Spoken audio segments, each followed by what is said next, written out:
Hello everyone, welcome to my YouTube channel. OpenAI, the company which provides the chatbot ChatGPT, is going to open its first office in India in New Delhi by the end of this year.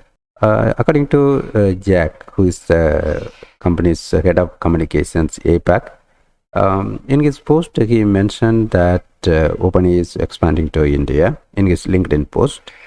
And according to him, AI adoption in India has been incredible. He's saying that it's chatbot's second largest market by user after the US. Weekly active users of ChatGPT in India increased by more than 4 times in just the past year. It ranks among the top 5 developer markets globally on the OpenAI platform. It has the largest population of students on ChatGPT worldwide.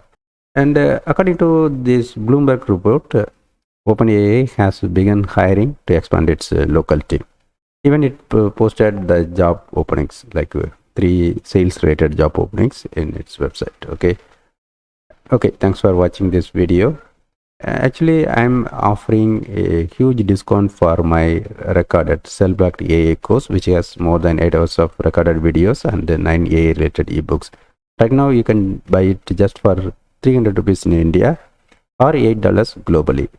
I'll find the link in the description of the video to buy it. Okay, use the offer before it ends. Thanks.